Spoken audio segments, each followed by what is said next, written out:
फिर आप सभी का स्वागत है आपके अपने YouTube चैनल जिसका नाम है आरकेजी स्टडीज सर्किल।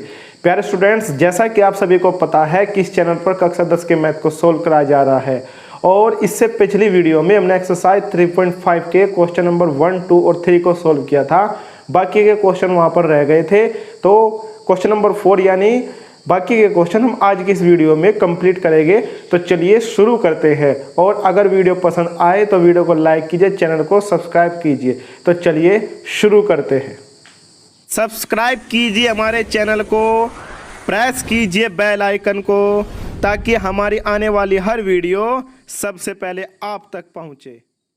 तो देखिए क्वेश्चन नंबर 4 को ध्यानपूर्वक पढ़िए। निम्न समस्याओं में रैखिक समीकरणों के युग्म बनाइए और उनके हल यदि उनका अस्तित्व हो किसी बीजगणितीय विधि से ज्ञात कीजिए। तो क्वेश्चन नंबर 1 है इसका, एक छात्रावास के मासिक व्यय का एक भाग नियत है तथा शेष इस पर निर्भर करता है कि छात्र ने कितने दिन भोजन लिया है। जब एक विद्यार्थी ए को जो 20 दिन भोजन करता है 1000 रुपये छात्रावास के व्यय के लिए अदा करने पड़ते हैं, जबकि एक विद्यार्थी बी को जो 26 दिन भोजन करता है छात्रावास के व्यय के लिए 1180 रुपया अदा करने पड़ते हैं। नियत व्यय और प्रतिदिन के भोजन का मूल्य ज्ञात कीजिए। तो देखिए यहाँ पर लास्ट वाली लाइन में देखिए आप, उसने क्वेश्चन में आखिरकार में ठीक है क्या पूछा है, उसने नियत मासिक शुल्क पूछा है और प्रतिदिन के भोजन का शुल्क पूछा है। ठीक है, तो हमने बोर्ड पर लिख लिया है ये। तो हमने लिखा है माना छात्रावास का नियत जो मंथली शुल्क है वो x रुपया है, ठीक है, तथा प्रतिदिन के भोजन का शुल्क कितना है, y रुपया है। अब यहाँ पर दो छात्र हैं, कितने छात्र हैं, 2।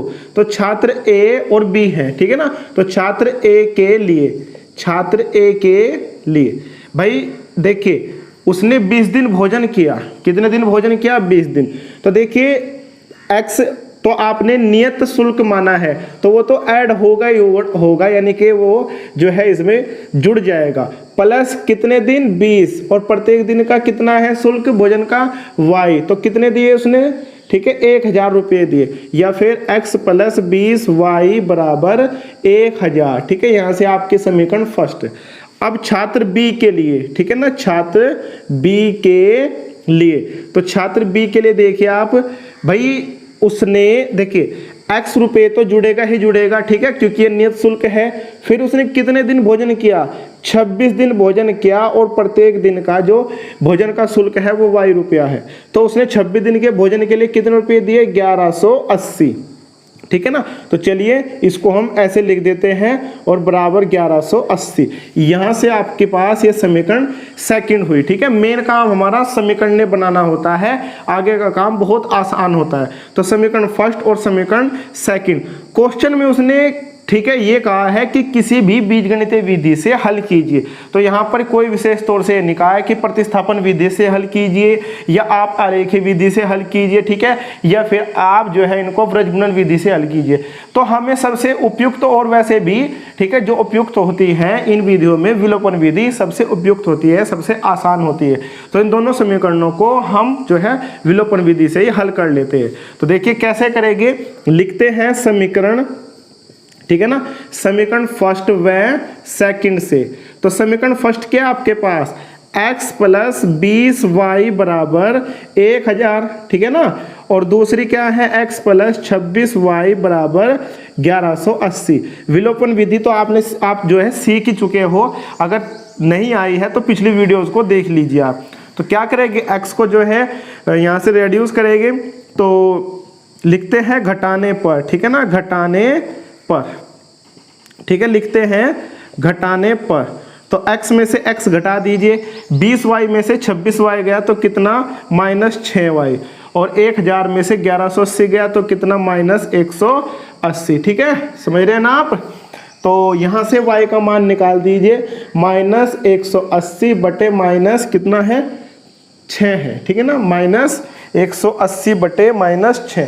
तो यहाँ से y का मान कितना आ गया आपके पास, 30 आ गया। कितना आ गया, माइनस से माइनस, ठीक है ना, माइनस से माइनस कैंसिल, और 6 से 180 30 बार कट चुका है। अब क्या करेंगे हम, y का मान ठीक है। y का मान समीकरण फर्स्ट या सेकंड में रख दीजिए। चलिए मैं फर्स्ट में रखता हूँ, ठीक है। फर्स्ट में रखने पर, समीकरण फर्स्ट में रखने पर, अब समीकरण क्या समीकरण फर्स्ट क्या थी आपके पास, x प्लस 20y बराबर कितना है 1000 है, ठीक है ना। तो x प्लस y का मान रख दीजिए आप, ठीक है। यहाँ पर ही रख देता हूँ मैं। तो कितना है ये 30 है। तो x प्लस कितना हो गया 600 बराबर 1000 और x बराबर 1000, ठीक है। 600 उधर चला जाएगा तो माइनस, और x बराबर कितना है 400, ठीक है ना। तो x का मान कितना आया 400। तो हम लिखते हैं लास्ट में अतः, ठीक है। क्या मान के चले थे हम, छात्रावास का, चलिए छात्रावास का, ठीक है, नियत यानी जो मासिक था, मासिक, ठीक है ना, मासिक शुल्क जो चार्ज है वो कितना आया, x का मान 400 रुपये, ठीक है ना। चलिए मैं यहाँ पे लिखता हूँ 400 रुपये। और लिखते हैं तथा प्रतिदिन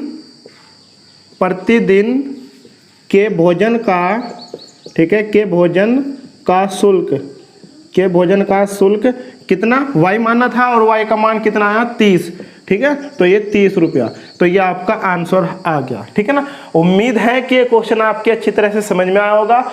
चलिए हम आगे बढ़ते हैं क्वेश्चन नंबर 4 के सेकंड पार्ट की तरफ। देखिए क्वेश्चन नंबर 4 का सेकंड पार्ट है आपके पास, एक भिन्न, ठीक है, 1/3 हो जाती है जब उसके अंश में से 1 घटाया जाए, और वह 1/4 हो जाती है जब उसके हर में 8 जोड़ दिया जाता है, तब वह भिन्न ज्ञात कीजिए, ठीक है। तो चलिए हम करते हैं भिन्न वाला क्वेश्चन, जो है हम पहले भी कर चुके हैं। तो क्वेश्चन नंबर 4 का ये सेकंड, तो लिखते हैं हम प्रथम शर्त से, ठीक है ना। 2 शर्त दी हुई इसने। तो क्या कहा है उसने कि यदि हम किसी भिन्न के अंश में 1 जोड़ दे तो हमारी भिन्न 1/3 हो जाती है, ठीक है ना। यदि किसी भिन्न के अंश में हम 1 जोड़ दे तो हमारी भिन्न 1/3 हो जाती है। तो ये पहली शर्त है, ठीक है ना। तो चलिए इसको सोल्व करते हैं, क्रॉस मल्टीप्लाई कर दीजिए आप, ठीक है ना। तो ये y 3x प्लस 3 बराबर y या 3x माइनस y बराबर 3, ये समीकरण फर्स्ट, ठीक है ना। दूसरी शर्त से लिख दीजिए आप। दूसरी शर्त क्या है, दूसरी शर्त से, ठीक है ना, वो कह रहा है कि यदि हम उसी भिन्न के हर में 8 घटा दें, ठीक है ना, हर में, कि यदि उसी भिन्न के हम हर में 8 जोड़ दें तो हमारी भिन्न कितने हो जाती है 1/4 हो जाती है, ठीक है। तो इसको सोल्व करते हैं। 4x बराबर y प्लस 8 या 4x माइनस y बराबर 8, ये आपके पास समीकरण सेकंड आए, ठीक है। मैं पहले ही बता चुका हूं कि समीकरण बनाने के बाद तो ये क्वेश्चन जो है बहुत आसान हो जाते हैं, ठीक है। इससे पहले हमें इन समीकरणों को ध्यान से बनाना पड़ता है स्टेटमेंट के अनुसार। तो देखिए 3x माइनस वाई बराबर 3 और 4x माइनस वाई बराबर 8।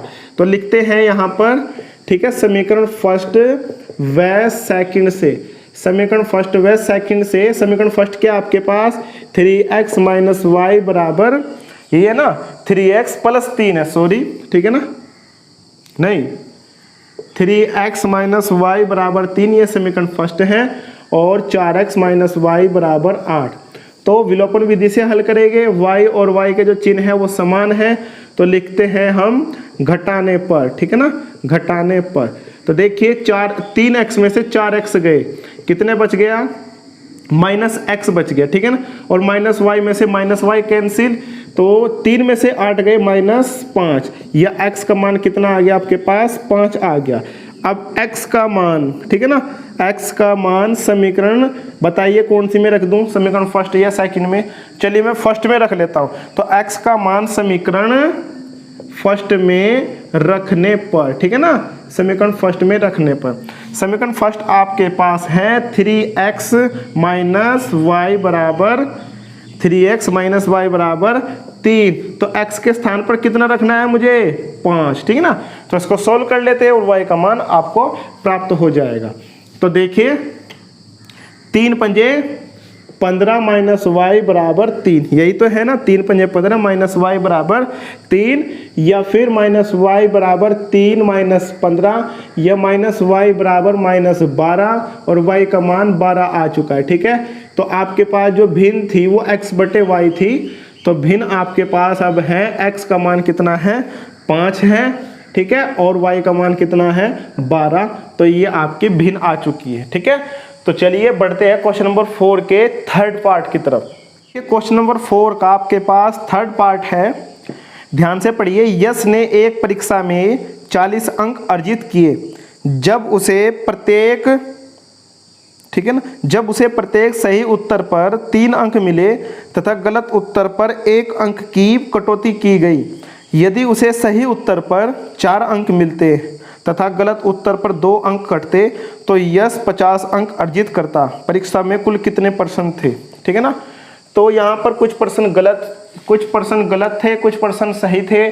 गलत प्रश्न पर आपको, ठीक है, 1 अंक मिलता है और गलत सही उत्तर पर आपको 3 अंक मिलते हैं पहली स्थिति में, और दूसरी स्थिति में सही उत्तर पर आपको 4 अंक मिलते हैं प्रत्येक प्रश्न पर, और दूसरी स्थिति में ही गलत उत्तर पर आपके 2 अंक की कटौती होती है। ठीक है, तो बड़ा ही थोड़ा उलझन वाला क्वेश्चन है, तो कोई बात नहीं। ठीक है, इसको चलिए सही उत्तरों की, ठीक है, माना सही उत्तरों की संख्या, ठीक है, कितने मान लेते हैं x, तथा गलत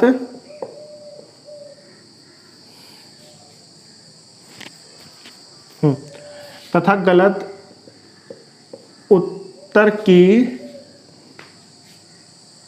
ठीक है, तथा गलत उत्तरों की संख्या कितनी मान लेते हैं y, ठीक है ना, y मान लेते हैं। अब देखिए तब कुल प्रश्न कितने हो जाएंगे, तब कुल प्रश्न, जो प्रश्नों की संख्या है वो कितनी हो जाएगी x प्लस वाई। ठीक है, x हमारे सही उत्तर है और गलत उत्तर कितने थे y, तो कुल प्रश्न आपके x प्लस वाई हो गए। हमें निकालना है इसमें क्वेश्चन में प्रश्नों की संख्या। ठीक है, तो देखिए पहली स्थिति देखते हैं, पहली स्थिति में, ठीक है ना, या फिर प्रथम शर्त से, प्रथम शर्त से। ठीक है, ध्यान से देखिए, वो पहली स्थिति में क्या कह रहा है कि यदि सही उत्तर के लिए, चलिए सही उत्तर पर, ठीक है, प्राप्त अंक,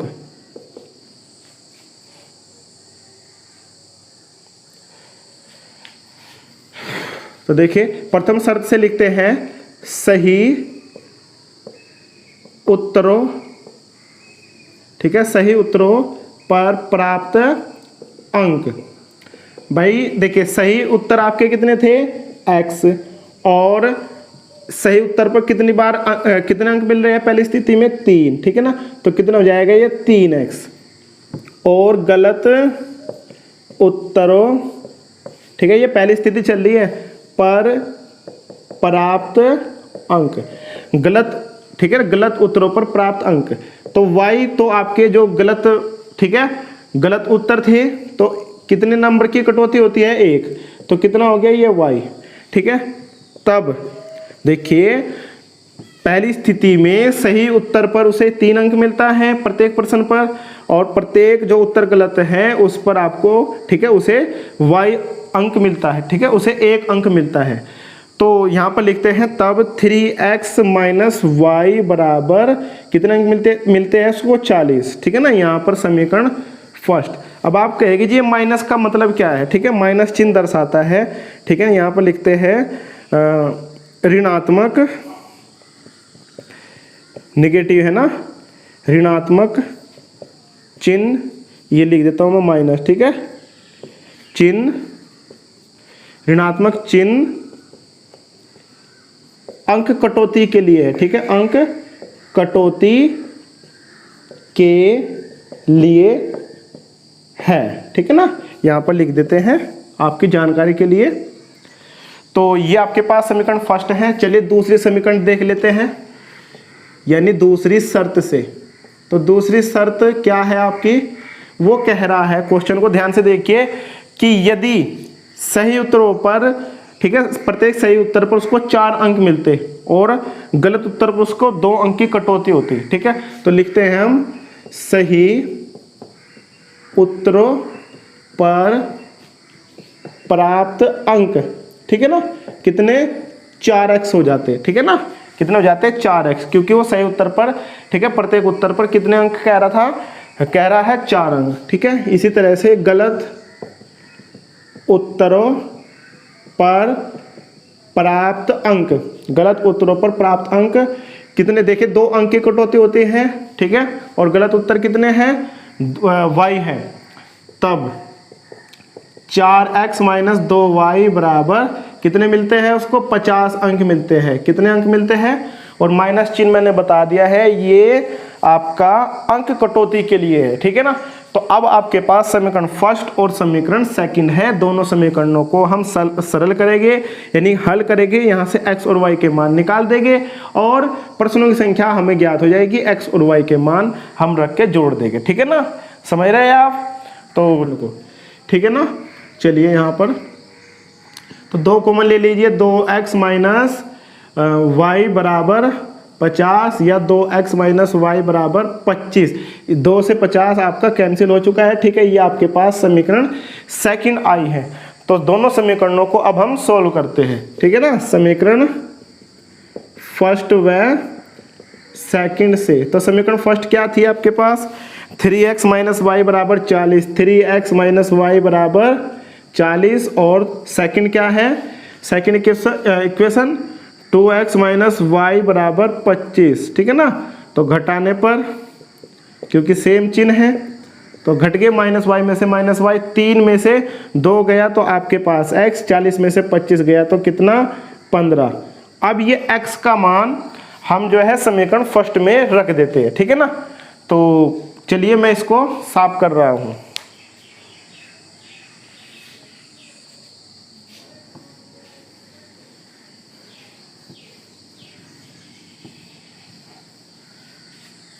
तो मैं लिखता हूं x का मान समीकरण फर्स्ट में रखने पर, ठीक है ना, x का मान समीकरण फर्स्ट में रखने पर। तो देखिए आपके पास समीकरण फर्स्ट क्या थी, 3x माइनस वाई, ठीक है, 3x माइनस वाई बराबर 40, यही तो थी ना।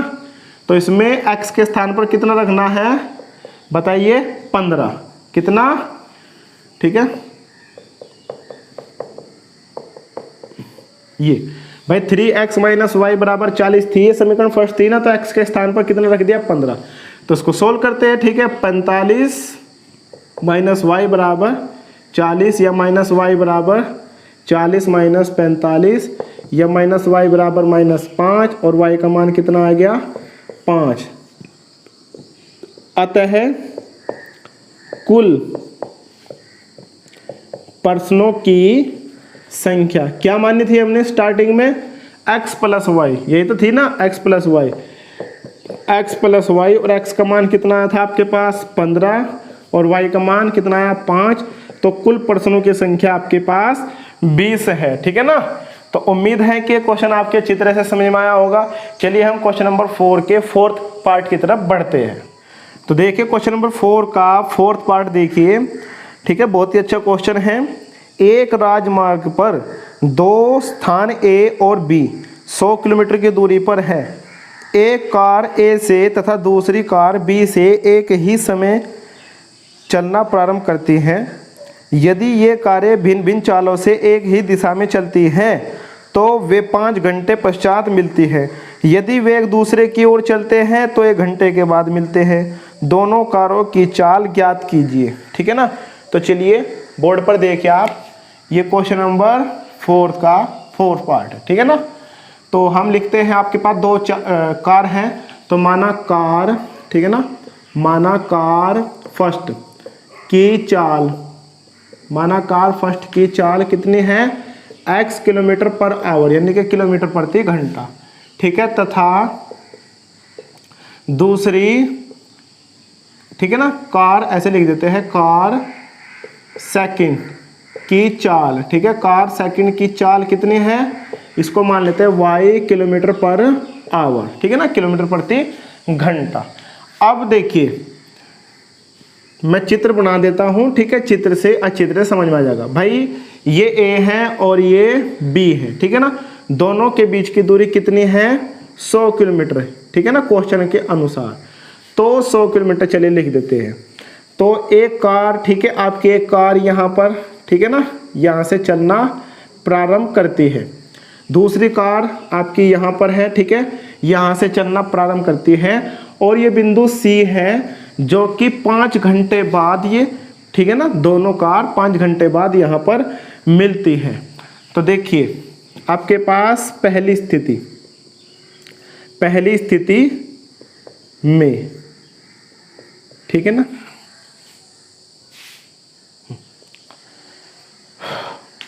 तो देखिए आपके पास पहली स्थिति में जब दोनों कार, ठीक है, पहली कार बिंदु ए से चलना प्रारंभ करती है और दूसरी कार बिंदु बी से चलना प्रारंभ करती है और दोनों कार 5 घंटे बाद बिंदु सी पर मिल जाती है, ठीक है ना। तो कार फर्स्ट द्वारा, ठीक है ना, 5 घंटे में तय दूरी, ठीक है ना, तय दूरी। भाई 5 घंटे, ये 5 घंटे में कितने कहाँ पर चले जाते हैं बिंदु सी पर, तो मैं इसको लिखता हूँ ए सी, ठीक है ना। ए पर थी, 5 घंटे बाद बिंदु सी पर चली गई, तो बताइए कितनी दूरी होगी। तो देखिए पता लगाएंगे हम, आपको पता है कि चाल बराबर दूरी बटे समय होता है ना, दूरी बटे समय, या फिर आप निकाल दीजिए समय बराबर, ठीक है, दूरी बटे चाल, ठीक है। देखिए आपकी याद है फॉर्मूला, ठीक है, क्या होता है, दूरी बराबर चाल गुणा समय, चाल गुणा समय।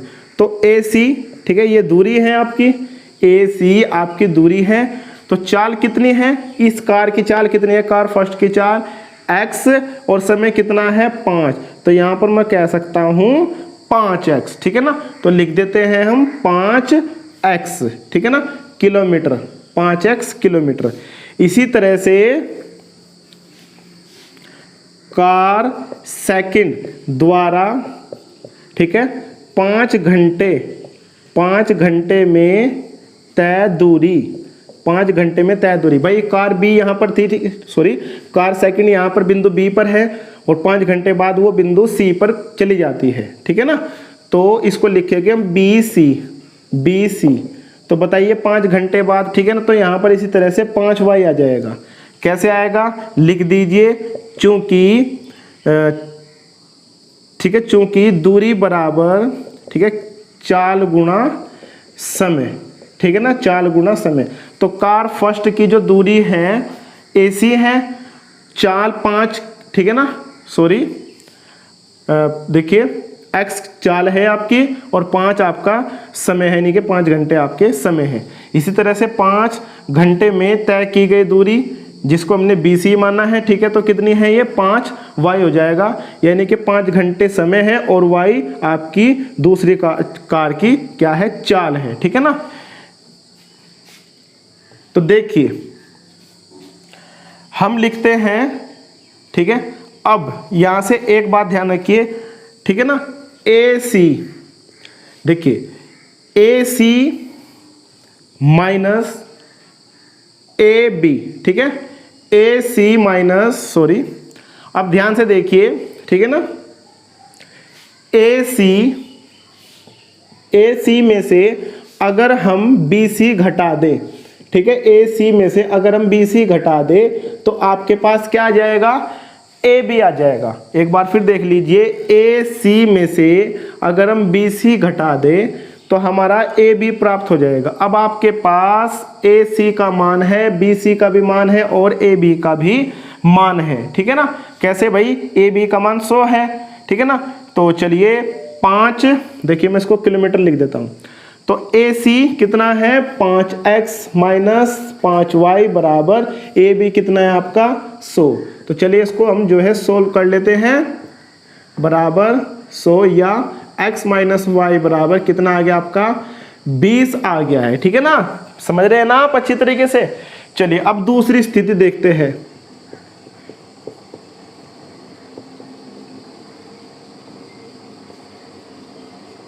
तो देखिए दूसरी स्थिति क्या है कि एक कार आपकी बिंदु ए पर है, ठीक है, फर्स्ट कार आपकी बिंदु ए पर है और दूसरी कार आपकी बिंदु बी पर है, ठीक है ना। दोनों एक दूसरे की तरफ चलना स्टार्ट करते हैं, ठीक है। यहाँ तो ठीक है ये एक ही डायरेक्शन में थी, ठीक है ना, और यहाँ पर ये आमने सामने, ठीक है ना। यहाँ पर आपकी कार यहाँ पर है और कार सेकंड यहाँ पर, सॉरी कार फर्स्ट यहाँ पर है, कार सेकंड यहाँ पर है। तो दोनों के बीच की दूरी आपको पता है कितनी है, बताइए 100 किलोमीटर है ना, 100 किलोमीटर है।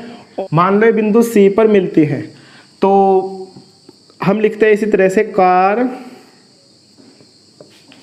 फर्स्ट द्वारा, ठीक है, कार फर्स्ट द्वारा 1 घंटे में, क्योंकि 1 घंटे बाद दोनों एक बिंदु पर मिलती है, ठीक है। कार फर्स्ट द्वारा 1 घंटे में तय दूरी, ठीक है ना। तो x गुणा 1 यानी 4 गुणा समय, तो आपके पास x किलोमीटर हो जाएगा, ठीक है। इसी तरह से कार सेकंड द्वारा 1 घंटे में तय दूरी, ठीक है, तो ये कितना हो जाएगा y गुणा 1, 4 गुणा समय, तो y किलोमीटर, ठीक है ना। तो देखिए अब यहाँ तक की दूरी कितनी होगी x, ठीक है ना, और एक दूरी कितनी हो चुकी है y, क्योंकि कार फर्स्ट द्वारा 1 घंटे में तय दूरी आपकी कितनी है, यहाँ AC तो है ना, ठीक है भाई, इसको मैं लिख देता हूँ AC, और ये कितनी है BC, तो हम लिखते हैं AC प्लस BC बराबर AB। देखिए AC प्लस BC बराबर AB, ठीक है ना। तो अब आपके पास AC कितनी है x, BC कितनी है y, और ये आपके पास 100, यानी कि AB कितना है 100। तो ये आपके पास समीकरण सेकंड। अब आपके पास समीकरण फर्स्ट और समीकरण सेकंड है, दोनों को हम सोल्व करते हैं, x और y का मान निकाल देंगे तो आपकी दोनों कार की चाल आ जाएगी, ठीक है ना।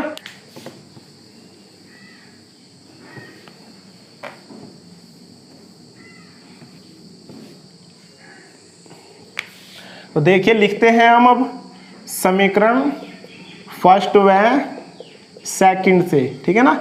समीकरण फर्स्ट व सेकंड से, समीकरण फर्स्ट आपके पास x माइनस वाई बराबर 20 और सेकंड है x प्लस वाई बराबर 100।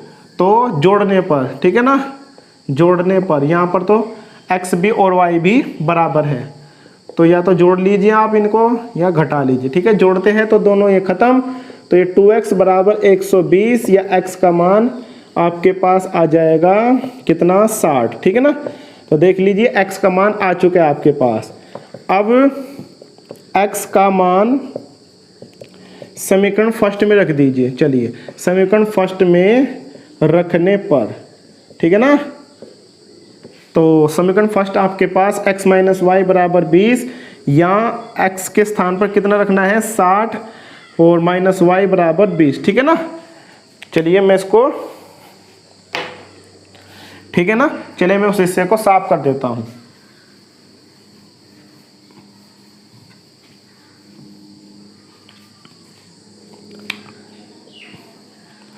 तो देखिए इस एक्सरसाइज में से आपके पास जो क्वेश्चन आएगा वो 5 से 6 नंबर का आएगा, ठीक है ना। तो लॉन्ग है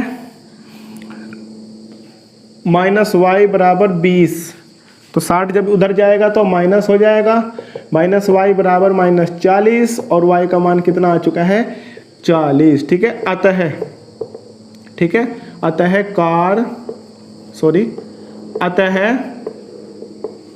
फर्स्ट की चाल, ठीक है, x मानी थी तो कितना है x का मान 60 किलोमीटर पर आवर यानी किलोमीटर प्रति घंटा, तथा कार सेकंड की चाल, ठीक है, कितनी है 40 kilometre per hour, 40 kilometre per hour. ये आपका क्वेश्चन हो चुका है। तो उम्मीद है ये क्वेश्चन भी आपके अच्छी तरह से समझ में आया होगा। चलिए हम बढ़ते हैं क्वेश्चन नंबर 4 के 5th पार्ट की तरफ। क्वेश्चन नंबर 4 का 5th पार्ट है, एक आयत का क्षेत्रफल 9 वर्ग इकाई कम हो जाता है यदि उसकी लंबाई 5 इकाई कम कर दी जाती है और चौड़ाई 3 इकाई बढ़ा दी जाती है। यदि हम लंबाई को 3 इकाई और चौड़ाई को 2 इकाई बढ़ा दें तो क्षेत्रफल में 67 वर्ग इकाई वृद्धि हो जाती है। आयत की विमाएं ज्ञात कीजिए, यानी उसकी जो है लंबाई और भुजाएं आपने ज्ञात करनी है।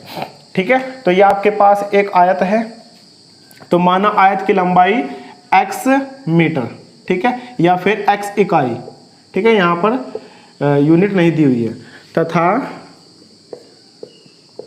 आयत की चौड़ाई क्या है, ठीक है, तथा आयत की चौड़ाई y इकाई, ठीक है ना, y इकाई। अब देखिए, तब अक्षेत्रफल क्या हो जाएगा, तब अक्षेत्रफल, ठीक है, तब आयत का अक्षेत्रफल, तब आयत का क्षेत्रफल क्या होता है, लंबाई गुणा चौड़ाई, ठीक है, रेक्टेंगुलर ऑफ एरिया, सॉरी, तब अक्षेत्रफल कितना हो जाएगा, लंबाई गुणा चौड़ाई, यानी कि एक्स वाई वर्ग इकाई, ठीक है, ये आपका अक्षेत्रफल है। अब आपके पास दो स्थिति दे रखी है, देखिए, ठीक है, पहली स्थिति में क्या कह रहा है, ठीक है, जब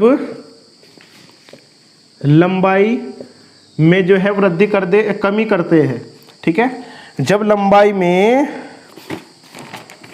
देखिए, जब लंबाई में 5 इकाई, ठीक है, और चौड़ाई आपके कितने हैं, इसमें कमी कर देता है कितनी, ठीक है, देखिए,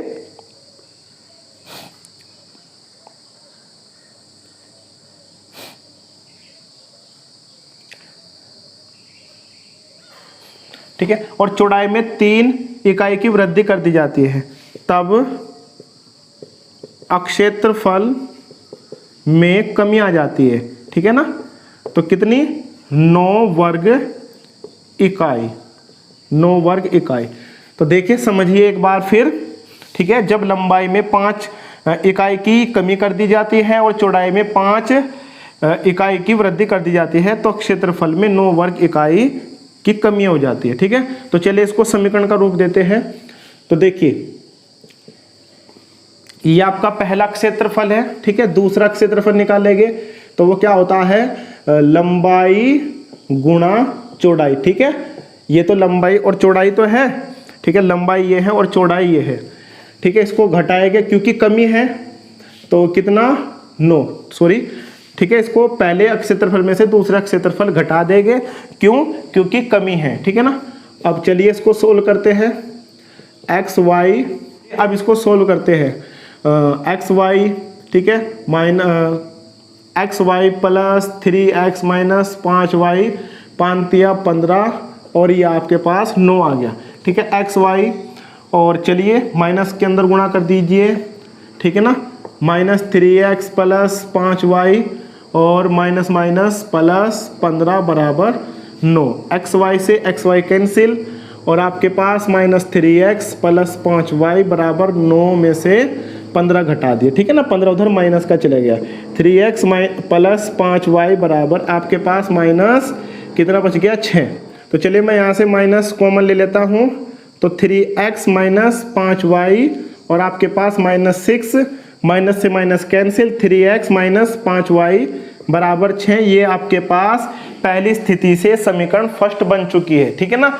इसी तरह से दूसरी स्थिति से हम समीकरण सेकंड बनाएंगे, तो आप इसका स्क्रीनशॉट ले लीजिए। चलिए अब मैं इसको, ठीक है, इसकी दूसरी स्थिति देख रहा हूं।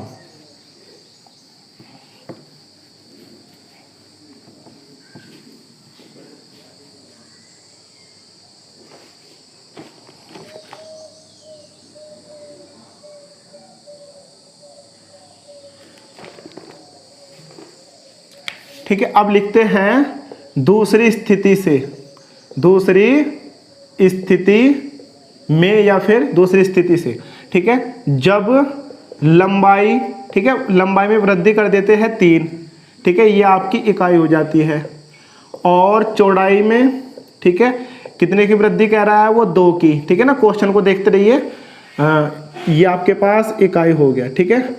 तो अक्षेत्रफल में वृद्धि होती है, अक्षेत्रफल में वृद्धि होती है कितने की, 67 वर्ग इकाई, ठीक है ना। तो पहला क्षेत्रफल आपके पास क्या था, एक्स वाई, ठीक है।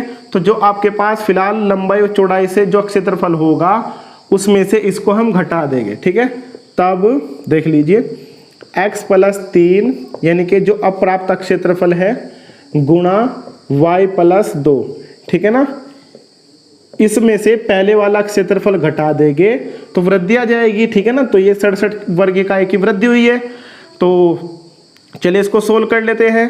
xy प्लस, ठीक है, 2x + 3y + 3 दूनी 6, ठीक है, माइनस xy बराबर 67। xy से xy कैंसिल, आपके पास 2x + 3y बराबर 67 माइनस 6, 2x + 3y बराबर 67 में से आपका ये 6 गया तो कितना बच गया 61।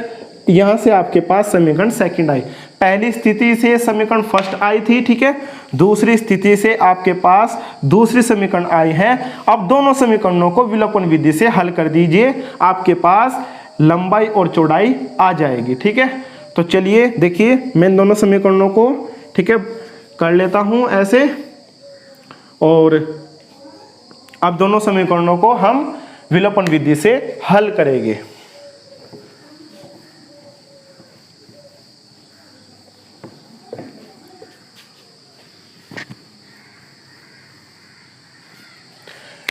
तो चलिए मैं लिखता हूं अब इनसे। समीकरण फर्स्ट आपके पास 2x + 3y बराबर 61 है और 3x - 5y बराबर 6 है, ठीक है ना। तो अब देखिए आप ध्यान से दोनों समीकरणों को कैसे सरल करेंगे। या तो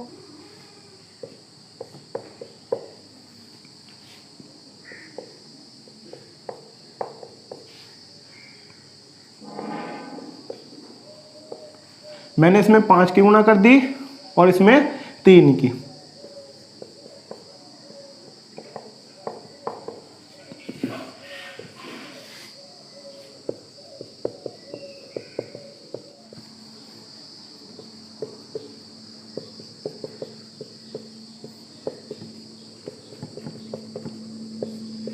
तो यहां पर x का मान 17 आ चुका है।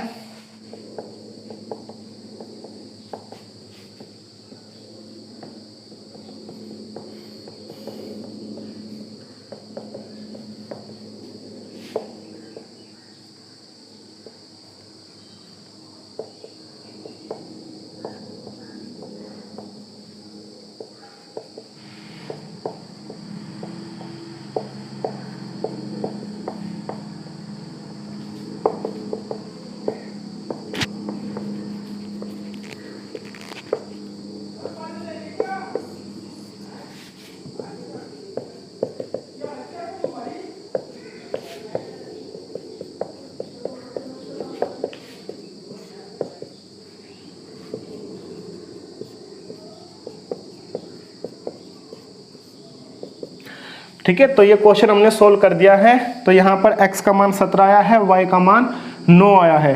तो आयत की लंबाई देखिए कितनी आई 17, ठीक है, 17 इकाई और चौड़ाई 9 इकाई। चौड़ाई आपके पास 9 इकाई। तो यहाँ से आपकी एक्सरसाइज कंप्लीट होती है। तो प्यारे स्टूडेंट्स, आज की इस वीडियो में हमने मैथ के 3.5 एक्सरसाइज के क्वेश्चंस को सॉल्व किया और आज हमारी एक्सरसाइज 3.5 समाप्त हो चुकी है। बाकी की एक्सरसाइज हम आपकी नेक्स्ट वीडियो में सॉल्व कराएंगे। और अगर आपको वीडियो पसंद आई हो तो वीडियो को लाइक कीजिए, चैनल को सब्सक्राइब कीजिए। तो चलिए मिलते हैं नेक्स्ट वीडियो में। Thank you.